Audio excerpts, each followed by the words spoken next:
Assalamualaikum warahmatullahi wabarakatuh. Selamat datang di Fakihah Channel, channel yang membahas tentang takbir mimpi. Mimpi tentang susu. Maksudnya, bila mimpi tentang susu, apa takwilannya? Al-Muhallab berkata, mimpi itu menunjukkan tentang fitrah, sunnah, Al-Quran, dan ilmu. Dari Ajuhri, Hamzah bin Abdillah mengabarkan kepadaku bahwa Ibnu Umar berkata, aku mendengar Rasulullah Shallallahu Alaihi Wasallam bersabda, ketika aku sedang tidur, aku diberi secangkir susu.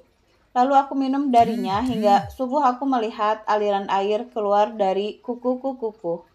Kemudian aku berikan sisa minumku, maksudnya kepada Umar. Mereka para sahabat berkata, apa takwilannya wahai Rasulullah? Beliau menjawab, ilmu. Hadis riwayat Bukhari nomor 7006. At-Tabarani meriwayatkan dari Abu Bakr secara marfu, barang siapa mimpi tentang susu, maka itu adalah fitrah. Ad-Dainuri menyebutkan bahwa susu disebutkan di sini khusus susu unta, dan penakwilannya bagi yang meminumnya adalah harta yang halal, ilmu, dan hikmah. Dia berkata, susu sapi tawilannya adalah kesuburan, harta yang halal, dan fitrah juga. Susu kambing tawilannya adalah harta, kegembiraan, dan kesehatan badan. Susu binatang liar tawilannya adalah keraguan dalam agama. Sedangkan susu binatang buas takwilannya tidak terpuji, kecuali bahwa susu singa takwilannya adalah harta disertai dengan adanya permusuhan. Ibnu Al-Arabi berkata, susu adalah rejeki yang Allah ciptakan sebagai hal yang baik di antara hal-hal yang buruk, yaitu darah dan kotoran. Seperti halnya ilmu adalah cahaya yang Allah tampakkan di dalam gelapnya kebodohan. Lalu diberikanlah perumpamaan itu di dalam tidur atau mimpi. Hadis ini menunjukkan bahwa tidak seorang pun yang mencapai derajat pengetahuan Nabi Shallallahu Alaihi Wasallam tentang Allah, karena beliau minum sampai melihat aliran air keluar dari ujung-ujungnya. Sedangkan beliau memberikan sisanya kepada Umar, mengisyaratkan bahwa ilmu tentang Allah yang dicapai oleh Umar, yang mana dia tidak pernah memperdulikan celaan para pencela dalam menaati Allah. Hadis ini juga menunjukkan bahwa di antara mimpi ada yang menunjukkan tentang masa lalu, masa sekarang, dan masa yang akan datang, dan yang ini merupakan penakwilan tentang perkara yang telah terjadi. Sebab orang yang diberi itu memang sudah memilikinya saat memimpikan itu, yakni beliau Shallallahu Alaihi Wasallam, demikian juga Umar. Jadi, manfaat mimpi ini adalah keterangan tentang perbandingan kadar ilmu yang diberikan kepada beliau dan ilmu yang diberikan kepada Umar. Takwil tentang benda yang keluar dari manusia dan binatang. Ustadz Abu Sa'ad mengatakan bahwa laki-laki dan perempuan yang mimpi melihat susu pada putingnya ditawilkan dengan kekayaan. Ambing susu ditawilkan dengan kelapangan dalam kekayaan. Seorang ulama berkata, barang siapa yang mimpi menyusui perempuan, dia akan memperoleh harta dan keuntungan. Barang siapa yang mimpi seolah-olah minum susu kuda, dia akan disukai oleh raja dan memperoleh kebaikan darinya. Susu binatang ditawilkan dengan kekayaan yang halal dari penguasa. Memerah ditawilkan dengan tipuan. Jika pedagang memerah susu unta, dia akan memperoleh rejeki yang halal dan keuntungan dalam perdagangannya. Dunia akan mengalir kepadanya sesuai dengan aliran susu dari ambingnya. Susu unta perah ditawilkan dengan fitrah dalam beragama. Barang siapa yang mimpi meminumnya atau menghisapnya sekali, 2 kali, atau 3 kali, dia akan mendirikan sholat, puasa, dan berzakat dengan baik. Bermimpi meminumnya ditawilkan dengan harta yang halal, ilmu, dan hikmah. Barang siapa yang memerah susu unta lalu meminum susunya, ditawilkan bahwa dia akan menikah dengan perempuan soleh. Jika yang bermimpi itu bersembunyi, ditawilkan bahwa dia akan mempunyai anak yang memberikan keberkahan. Susu sapi ditawilkan sebagai kesuburan, harta yang halal, dan perolehan kebaikan agama. Jika yang bermimpi memerah susu itu seorang budak, dia akan merdeka. Jika dia miskin, dia akan kaya. Susu domba dan kambing ditawilkan dengan perolehan kekayaan yang halal jika dia bermimpi memerahnya.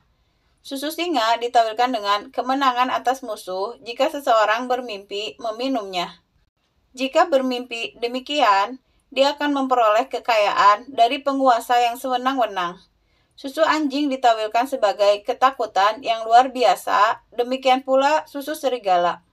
Mungkin pula ditawilkan sebagai perolehan harta dari orang yang jolim. Susu babi ditawilkan sebagai berubahnya akal dan hati orang yang meminumnya.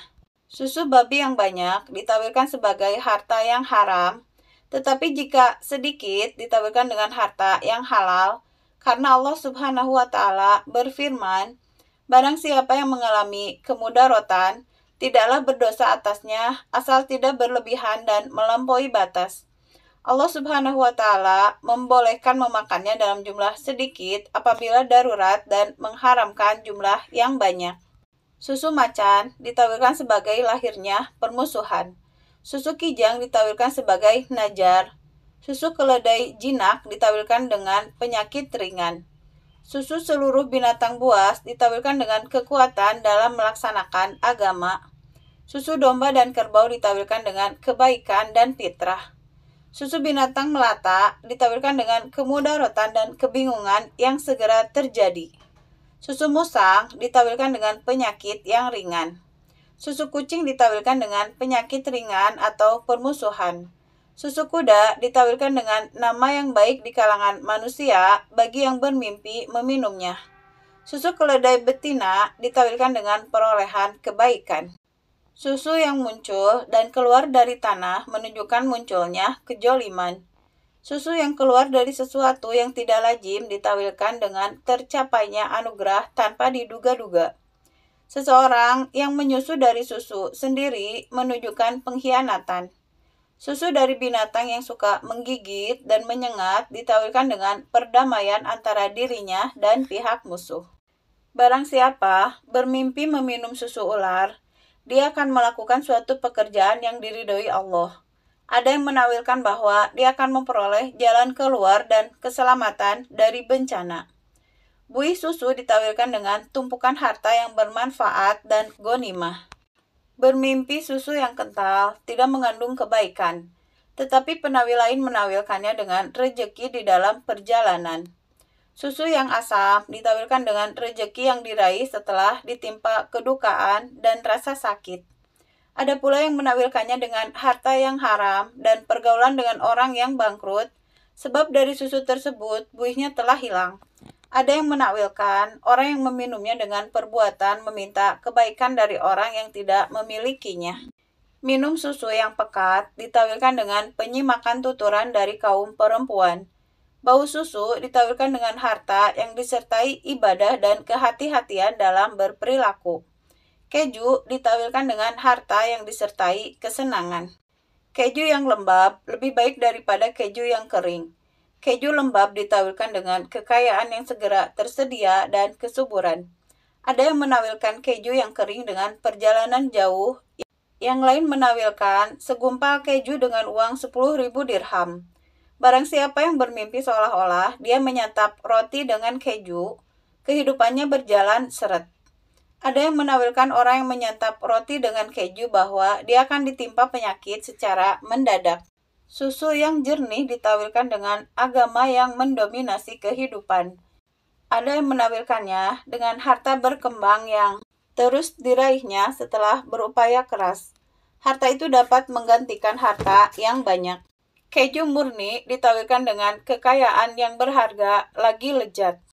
Ibnu Sirin dikunjungi seseorang, lalu orang itu berkata, "Aku bermimpi melihat segelas besar susu yang disuguhkan dan diletakkan. Kemudian dibawakan segelas lagi yang kemudian dituangkan ke gelas semula sehingga meluber. Aku dan teman-temanku meminum susu yang luber itu. Lalu susu itu berubah menjadi kepala unta dan kami menyantapnya dengan madu." Ibnu Sirin berkata, susu itu menunjukkan fitrah. Adapun susu yang dituangkan hingga meluber berarti hal lain yang masuk ke dalam fitrah tersebut. Luberan buih yang kalian minum adalah seperti difirmankan Allah dalam surah Ar-Rod ayat 17. Adapun buih akan hilang sebagai sesuatu yang tidak ada gunanya. Unta menunjukkan orang Arab. Tidak ada sesuatu yang paling besar pada unta kecuali kepalanya. Kepala orang Arab berarti Amirul Mukminin. Kalian telah mengumpatnya dan memakan dagingnya, sedangkan madu yang kalian minum menunjukkan kata-kata manis untuk menghias umpatanmu. Kasus ini terjadi pada zaman Umar bin Abdul Aziz. Adi bin Adha'ah bermimpi melihat unta berlalu di hadapannya tatkala dia berdiri di pintu rumahnya. Unta itu menawarkan susunya, tetapi dia tidak menerimanya. Ia menawarkannya kembali, tetapi dia pun menolaknya. Kemudian ia menawarkannya kembali dan akhirnya dia menerimanya. Ibnu Sirin berkata, susu itu adalah uang suap yang semula tidak diterima, kemudian engkau terima. Terima kasih sudah menonton channel ini. Jumpa lagi di tema selanjutnya. Assalamualaikum warahmatullahi wabarakatuh.